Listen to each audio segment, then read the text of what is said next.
Welcome to Healthy Frontiers. My name is Dr. Bisogni. I'm a chiropractor, and this show is dedicated to the education of our viewers. The topic for tonight is acupuncture, and my special guest is Catherine Cusumano. Catherine's an acupuncturist, of course. She's earned a Master's of Science in Acupuncture from Tri-State College of Acupuncture, where she graduated in 2004. She's certified as a health and nutrition counselor from the Institute of Integrative Nutrition in 2011. She's a Reiki master and is an ordained minister from the Sanctuary of the Beloved. Over 20 years of combined experience in the health and human services, and she has offices in Union Square, New York City, and Beacon, New York, where she also lives. I'd like to welcome Catherine to the show. Thank you. Thanks for having me. It's my pleasure. Catherine, we're going to start off right. Let's educate the public as to what is acupuncture. Okay. What are the principles? The principle, the most familiar symbol for acupuncture or for Chinese medicine in general is the yin-yang symbol. So that's a balance between the masculine and the feminine. Acupuncture really originated about 5,000 to 6,000 years ago, and it was originally acupressure. And this was a time when people lived in the seasons. You know, they went to sleep when it got dark, they woke up when it got light, they lived on the farm or whatever they could catch, kill, pick, grow. And so anytime an imbalance showed up in the body, they had to observe, where did it come from? How can I treat it? Right. And over time, pressure points in the body became part of their consciousness, their awareness of how to treat their health. And then eventually that evolved into someone deciding if you could press on a point and you could, break a piece of flint, you could stick a piece of flint in it. Acupuncture was born there. Yes. And then eventually things changed and we have metals and then we made needles and then acupuncture came into existence. So that's a very brief history. That's great. But the real principles are the masculine and the feminine and how they work together and how they rely on each other to create a balance. And that's what the symbol means, and that's the foundation. The masculine and feminine, I'm still not getting that. What is that Well, exactly? People think in terms of masculine and feminine, they think more gender. We're not talking about a gender. Okay. Masculine energy, the yang energy of acupuncture is the active, the hot, the moving, the loud. Like if you think of a big man with a very red face and big eyes, that's a yang energy. It's a yang presentation. The yin is the feminine. It's softer, it's still, it's quiet. And if you look at the yin-yang symbol, the dark fish on the top, if you will, Yes. with a light circle, Yes. and then the light fish on the bottom with the dark circle. That's the yang with a little bit of yin, and the yin with a little bit of yang. And if you removed either, the whole thing would collapse. Right. So within both yin and yang is an element of the other, and they rely on each other to move back and forth. So Okay. when people show up they present something, let's say acid reflux, because that's Yes. something most people have somewhere along the way. That would be like a stomach chi rising. So the stomach energy is yang energy, and the stomach is supposed to descend. So if it's going in the other direction, you want to help draw the stomach energy down and tonify the spleen, because that balances it. So that's kind of how it works. That's terrific. It's homeostasis. You know, we I don't know if it's now you want to speak about this concept of chi or qi. Well, chi is really, when we think of chi, we think of energy. So when I say energy, I kind of use it interchangeably because energy can have an association for some people that's easily assimilated as opposed to chi, which might seem a little distant for some people. So, but I use them very much interchangeably. Your body is a circuitry. It goes up and down, it goes around, and there's the areas where it's very strong, and that's the yang, and the areas where it's thinner or lighter, and that's the yin. So the chi is really dependent upon which meridian or which circuit the energy is running through. Right. So if you have too much yang, you want to calm it down. So think of it like a dimmer switch. Yes. On a light bulb. If it's too much yang, you turn the dimmer down. Not enough yin, you turn the dimmer up. Right. But that's what chi is. It's energy. Bringing it to places where it's not enough, dispersing it from places where it's too much. And that's great. And you mentioned the word meridians, and I think a lot of people might be familiar with that term. Of course. Sure. And that's the energy lines that are going through. Exactly. So the spleen meridian, the stomach meridian, the lung, the gallbladder. So when we use those words, we're not talking about the organ. Right. We're talking about the function associated with that meridian. That's great. Okay, so are there special licensing or education requirements to do acupuncture? In this country, Yes. there are still a few states that have no licensing requirements and no particular education requirements, which seems a little dicey to me because, the lungs and the spleen and everything's underneath there. You want to know where your organs are, and you want to know the position and the angles that you can use a needle and how to use it safely. Right. But in New York State, it is a master's program. I think in Jersey it is as well. All over the West Coast, it's a doctorate. You would be a doctor of acupuncture. Right. So most parts of the country do have very high education standards. And New York is a master's degree. Yeah. I know my chiropractic school now actually offers a whole program as a doctorate in acupuncture. Right. Oh, that's great. Yeah, which is, I think, terrific. So, Okay, so what kinds of conditions does acupuncture treat? Let's get right to it. Well, we talked a little bit just for a second there about digestion. So it helps treat digestive issues. It helps with fertility and, irregular menstrual cycles. It helps with respiration. It really, so much of how acupuncture works is helping to distill what the root of the problem is. You're not treating symptoms.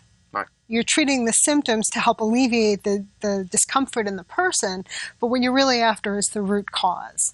So if it's a matter of changing a diet or, changing an environment so that if you're allergic to something and that's setting off allergies or asthma for you, but what we're really doing is we're working to balance the meridians, create homeostasis within the body. Right, and that word means for the audience? And that means homeostasis means balance or Right. What else would you call it? Homeostasis. Well, exactly. A balance. Just creating a balance. When you're hot, you sweat. When you're cold, you shiver. Yes. It's a balance. Okay, great. Okay. So let's talk about some more conditions, because I know people will come to you for pain, but they'll also come to you for other things. Right? Yeah, I mean, for me personally, I went to Tri-State College of Acupuncture, and there were several modalities that we had to know well. I mean, let's back up for a second. There are about 24 different styles of acupuncture that are all around the world. And the three specifically that we learned were traditional Chinese medicine, which is what the New York State boards are on and most states in this country.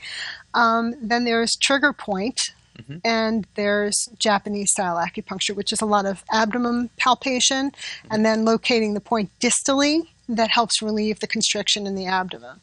But the trigger point was where I gravitated. It was the thing that I practiced, and that's what's drawn to me. Pain management, sciatic nerve pain, repetitive stress injury, migraines. Those are the kinds of things that I see mostly. Okay. And then, from there, people can come in and say, I just don't sleep well. And when you start to chip away at why they don't sleep well, it's because they're in pain. When you start to relieve that, then the sleep comes back. Right. So that's the focus for me. Okay. And so for example, if a patient walked into your office with sciatic pain, which is an actual pinching or irritation of a nerve, or possibly going down the leg with other symptoms, like numbness, tingling, you want to relieve. You explain. Well, how would you treat that? Trigger point is really specific. You're looking for the ropey constrictions in the muscle, and you're looking for which muscles might be impinging or pressing on a nerve or pulling on a bone that causes a constriction on the nerve that's coming out of the back. But people come in, and you know this, I'm sure you see it. They have pain in the back of their leg or in their calf. Yes. And you start working on their low back and their hip, and they're like, why are you on my hip? Yes. That's where the nerve is. So that's what we want to relieve the pressure. If you get the pressure off of the nerve, the leg feels better. So really specifically for me, I do what's called dry needling. I find the constriction in the muscle. Right. I put the needle into it, and I cause what's called a fasciculation. So that's where the muscle grabs a little bit tighter, and then it releases, and it lets the whole area open up. And that's really the thrust of what I do. Blood flow, the energy flow, the chi, everything. And typically, I never only do one side because people can come in with pain on one side. Right. But really, it's the other side that's the problem. Yeah. So you want to always make sure people walk out balanced. Right. Gotcha. Great answer. Good. Sure. Okay, so is it safe for children as well? Absolutely. It's safe for children. It's safe for babies. My animals get it. I have a veterinarian who treats my animals. Right. It's safe for anyone in the hands of a practitioner who's trained and knows what they're doing and like really specializes.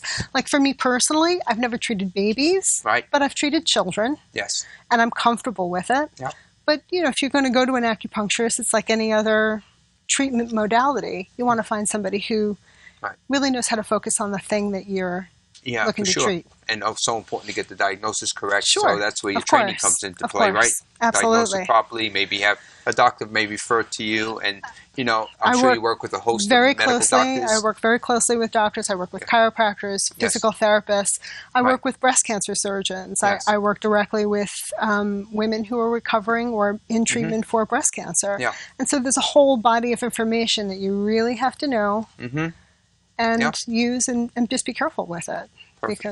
Perfect. So is there a certain amount of sessions, or does it depend on the condition? I would think it really depends on the condition. I mean, again, it's one of those things. People can come in sometimes with sciatic nerve pain, and you can do 3 or 4 sessions, and they're basically symptom free. So then you just want to have them come back periodically for a little maintenance. Yeah, a little maintenance, exactly. Right. But if you have someone who, let's say, has migraines that are directly related to their menstrual cycle. Yes. That can take longer. Yes. You can relieve the pain of the migraine, but you have to balance the endocrine system as well. So that's a more energetic level that you're going to be working on. So my first, decision would be to help relieve the tension in the neck and the shoulders and anything that would contribute to the headache physically. Sure. But then we would start to work more deeply in the energetic level, the meridian level. Sure. And then, of course, there's diet, there's sleep, there's stress. How do you manage that? Because all of those things are contributors not only to headaches, but to endocrine imbalances. Right. So you go right to the source of the problem. Exactly. Always try to get to the source. Good. Does it hurt? I'm afraid of needles. I hear it all the time. I'm sure you do. All the time. Talk about it. The needles that acupuncturists use are not hypodermic needles. Right. They're not hollow. They're not pushing anything in or drawing anything out. They're solid and they're as fine as a hair. Yes. So, we have to use different gauges depending on which part of the body, different thicknesses of needle, depending on what part of the body we're treating. But most people don't feel the needle. Now, the kind of acupuncture that I do with the trigger point, people feel the trigger point, Sure. And it's a little intense sometimes. But for someone who's really suffering with something, when that releases, it's such a relief. That the needle is never a conversation. And after that. How long a session? That answers that pretty well. How long a session does a patient need? Typically my initial, and I think a lot of people, when you do an intake with someone, it takes a little longer because you want to cover a few things. But then it's 45 minutes. 6 to 60 minutes, somewhere in that range. So what you're saying, the patient may be lying on a table comfortably with the needles in there for about 45 minutes? No, they won't be with the table. When the needle is in, they'll only have the needles in about 15 to 20 minutes on each side. Oh, okay. So I do a face down, and then I turn people over and I do a face up. Okay. How important is somebody to believe in what you're doing? I love that question. I hear it all the time, and realistically, it's not required. It's not, because you're an energetic being, and your body is filled with energy. And whether you believe that or you don't believe it is not part of the conversation for it to be effective. Right. All you really have to do is show up and participate. Okay. And participate outside the office as well. Right. How about, are there any side effects? The only side effect would be maybe a little bruising, and that's pretty much the only side effect. Now, is it possible, like if someone comes to you with constipation and you use the wrong points or the wrong combination to make it worse? Not really. Okay. It might exacerbate the problem a little bit, but in general, again, because the body has that wisdom, it knows it needs to negate something. And in general, there are very few side effects with acupuncture. Great. Which is a wonderful thing. That's a wonderful thing, for sure. Are Western and Eastern medicine complementary to each other? I find that by and large they are. Okay. I find that people, even if they're on a fair amount of medication, there's no drug interaction because it's acupuncture, unless they're doing herbs as well, which is a whole other thing. You want to have an herbalist who knows pharmacology and work together with them. I don't do herbs. I only do acupuncture. And so because of that, other than things like a blood thinner, that's the only thing I really have to be concerned about, because that can cause a bruise that you have to kind of explain. Right. You might bruise from this. Sure. But otherwise, there's really there's no reason that Western and Eastern medicines can't work well together. Right. The only time I find that there's a little bit of a hiccup Yes. is if the doctor in question doesn't really know anything about Eastern medicine, then they might say, no, don't do it, because they're just not completely informed. But that's changing, which is wonderful. Right. More and more people are more aware of it, and as more people go to their doctors and say, well, I have an acupuncturist, Yes. people are forced to be informed about it, which really helps both sides because we support each other. Yeah, I could certainly understand. As a chiropractor, we've gone through much of the same. Yes, I know. Is there more than one style of acupuncture? Many. There are many. I mean, I would be willing to go out on a limb here and say there are as many styles as there are acupuncturists. Okay. Because everybody brings their own blend to it. I practice TCM and trigger point. And every once in a while I do a little 5-element, or I do a little scalp acupuncture.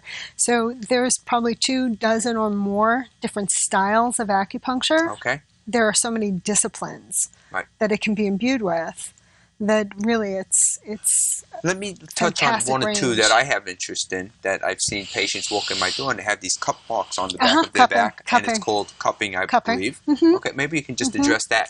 Well, cupping is interesting, and I think we have a famous actress to thank for making it very popular in the mainstream because she had them across her back, the cupping marks. Right. Cupping it's so interesting to me. I went to school with about there were Russian people in my class, Polish people, Korean people, Americans, a whole broad range of people in the class that I was in. And each different background had a different story about what cupping was used for by their grandmother or their mother. Right. Cupping can be used to relieve congestion in the lung. It can be used to relieve congestion in the large intestine. It can be used to increase circulation over an area of the body that's constricted or that feels stagnant. It can be used to release the IT band because it doesn't get a lot of blood flow. So basically what you're doing with cups is you're putting it on the skin, and it draws the skin up into the cup, and it helps break up fascial adhesions. It moves blood. It releases blood stagnation, and it just feels good. People really like it. It's many times very used for pain control as well. Is pain that true? control, it's definitely used for pain because if you've got adhesions, you've got pain. Right. So if you're relieving adhesions, you're definitely relieving constriction and pain.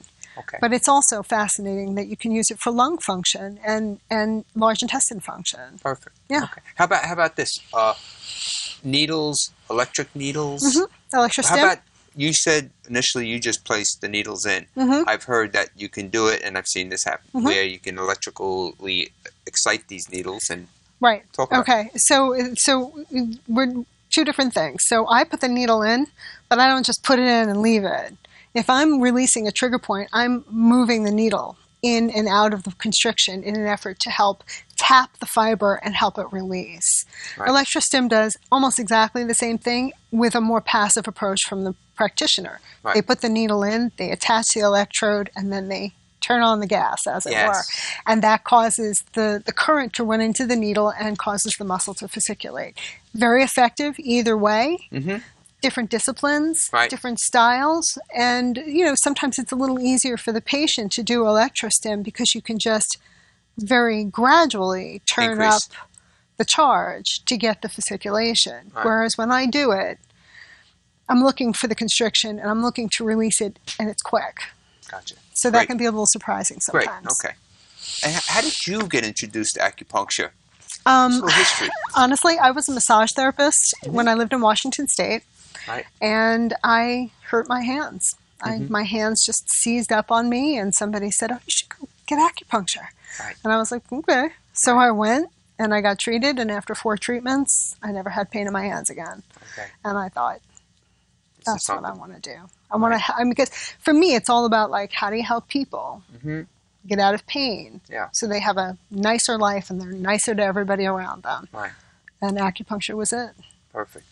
So, what styles of acupuncture? I think we hit on this a little bit, but why don't we just talk for a few minutes on the focus of your practice and what styles of acupuncture you use? I know you use the needles. Yeah, I do trigger point. I do Moxa. Right. And so that heats the point. You can put the Moxa right on the needle. What is Moxa? Moxa is mugwort. It's an herb. Right. And basically, it's grown, it's dried, and then it's pulverized to a very fine powder. Right. And then it can either be loose, where you can just make little rice pieces with it and put it directly on the skin and burn it, or it's wrapped in paper. And you can put that, like, so if this is the needle, you can put it on the needle and light it, and the heat penetrates into the needle and it warms the area. And it goes all the way in because it's on the needle and the needle is metal. Right. So it's great for relieving muscle tension. It's great for increasing circulation. It's very relaxing. And especially for people who are thin or light and tend to be cold, Right. Moxa is a wonderful way to like warm everything up. And is that the term that I've heard is moxibustion? Moxibustion is Moxa. Is that what the layperson might hear? Yep, and it does smell. So some people don't really like the smell. Okay. But okay. if you love acupuncture, it's a pretty strong smell. It and is. it lingers in the clothes and it gets in your hair. And some people think it smells like a different kind of herb. Right, right. So you might get some funny looks on the subway when you do when it you quiet. get treated, and then I used to get stared at on the subway all the time. What is that I don't want to smell? sit next to her. I was like, she's high. Okay, so acupuncture I know has many benefits. What is there any thing acupuncture does not work well for? Yeah, and I don't want to sound glib about this, but I'll just go ahead and say it. If you've lopped off a limb or you've got a raging infection, go to a doctor. Yeah. It is not effective for acute infections. It is not effective for injuries that are acute, like where something really, like you're falling down a flight of stairs. You want to go to a doctor. You want to get treated, in a way that's going to keep you safe. And for everything else, I would say it works effectively, but here's the catch. Yes. And you know this. Yes. Probably you see it in your practice as well. It takes more time. So the thing to keep in mind about acupuncture is part of it is that you're looking at where it originated. It originated during a time when people had time. There was no TV. There were no electric lights. There was no computer or phone to distract you. There was no supermarket. People had almost a luxury to observe how they felt and how what they did and ate and how they slept and where they slept felt in their body. And so the thing to keep in mind about acupuncture, and this is something I hear all the time, I got acupuncture and it didn't work. And then I say, well, how many times did you go? What did you go for? I went once. Right. Okay. It's not a pill. And, when I press people about it a little bit further and I say, well, if you have high blood pressure, you would take a pill. Right. But then you would continue to take your pills. So acupuncture is something that works over time. And you can expect to see a steady incremental improvement. Sometimes you might plateau a little bit, and then you have to kind of go back and continue to move forward. But acupuncture is effective for almost anything that Western medicine can treat, with the exception of major diseases or injuries like cancers and things like that. It just takes time. Okay. And that's the thing that sometimes is a little hard for people to commit to. I have a question. If someone does have cancer, but they're having tremendous pain from the cancer, is that something acupuncture can address? Absolutely. And there's a lot of reasons for that. I mean, if you look at, I work with people who have cancer, and so not only is the treatment difficult and painful, but the emotional component is as well. And so they're almost always on this adrenal wind up where they can't sleep, and so they're in pain, and then they can't sleep, and it just keeps going back and forth like that. And acupuncture does a beautiful thing. Yeah. It quiets adrenal function. It softens adrenal function, and it releases endorphins. Yeah. So it does both things. It helps the person calm down, and it also helps the person's body release natural pain relievers. Right. So that, again, you're looking for that balance. Right. And it really is so effective for working with people who have chronic pain, who are suffering or, being treated for an illness or an accident. Yeah. It works incredibly well with stroke patients. And it works incredibly well with people who have head injuries or neurological disorders, partly because it affects the nervous system, and it calms the nervous system. Many of the women problems, if you will, Of menopause, course, menopause, during pregnancy. I mean, I know people get acupuncture to help the pain. Absolutely. I mean, in China, they use acupuncture as an anesthesia. Yes. And people have surgery with just acupuncture. Right. I wouldn't attempt that personally. Right.